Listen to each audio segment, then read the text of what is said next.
So let's see how to remove the power steering rack from this Mercedes E-Class from W210 generation. First we have to lift the front of the car and place it on jack stands. Do the same on both sides. This is the original jack, which you can stick it in there. So with a 17mm, we gotta take out the wheels in order to get access to that power steering rack joint. So here it comes. And here it is. Okay guys, so this is how you can open it. You either use an impact gun, which is very effective, or just take yourself a long breaker bar and you should be able to loosen it. The nut is out.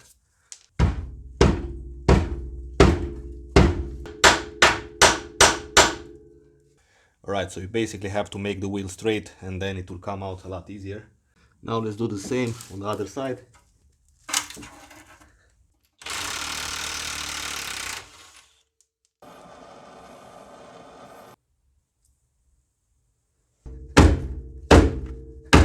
Now if you look down here, you can see the power steering rack, which is connected on the frame with this bracket. Also, we have to disconnect the input and return line, as well as disconnect it from the steering wheel. So for this line, you're gonna need a 22mm.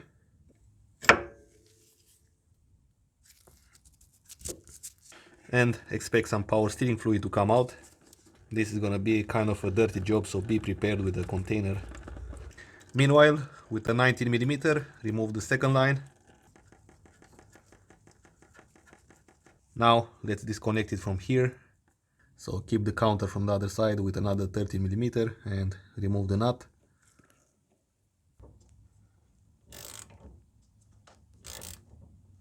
And the last thing to do is to remove it from the bracket. So on that bracket you have to take out both bolts and you have to keep with a 16mm the nut on top. There is enough space. It's very hard to get that on camera, but you have to hold that nut with a power tool or a ratchet. Just remove the bolt and the power steering rack will come out like that. Now is the matter of disconnect it from here and the rack is gonna be free. Alright, so now we just have to disconnect it from here. Now before it comes out, make sure that you mark exactly the position. For example, here you can make a mark like this, and when you install it back, it should match with the mark down here.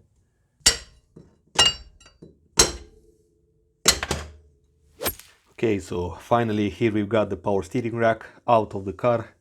Let's see the most common points where the fluid will leak, since this thing is gonna be under a lot of pressure. Obviously, you want to inspect the input and the return line. This is gonna be the input.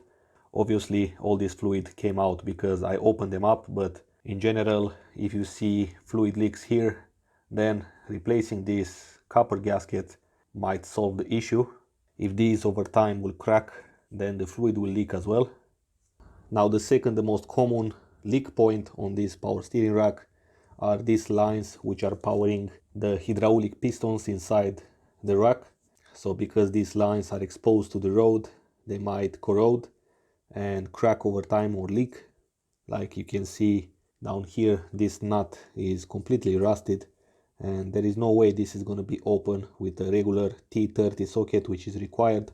This one looks a lot better, but this one is completely rusted.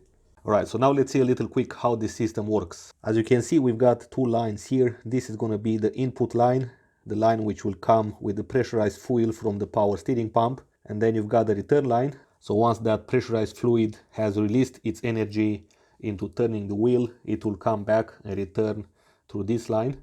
It will go back to the pump and the pump will pressurize it again and so on. So that's the system, that's how it works. So now let's say you are turning the steering wheel to the right. As you can see, this arm is pulling out.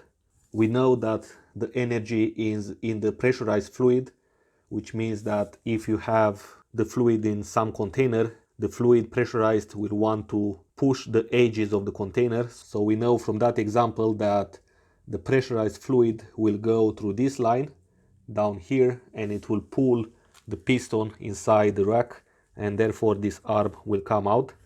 And on the other side is going to happen the opposite. The fluid will come through this line and it will return back to the pump through this line. Now let's say you want to turn the steering wheel to the left. Well, what will happen is that, as you can see, this rod is moving. It will push the wheel in that way. So the fluid will come in your assist and it will push also the rod while you turn the steering wheel. Of course, if you don't have pressure in here, you can still turn the wheel, but it's going to be a lot difficult because you don't get the assist from the power steering pump.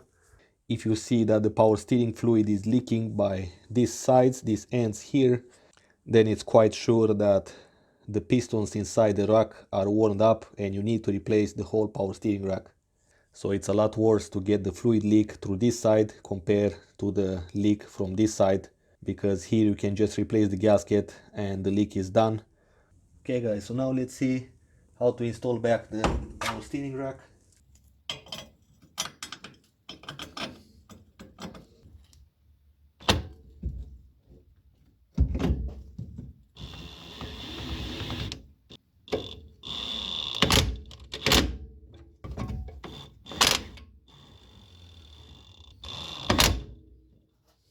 Now let's install these small ones in the same way. Reconnect this rod here all the way down. So if you have like a chisel or something, then just smash it in here, enlarge the hole, and then this will slide in a lot easier. Also right now the key is in the ignition in order for me to twist this. So just take it out from the ignition and it will lock in. So this is what I'm gonna do next.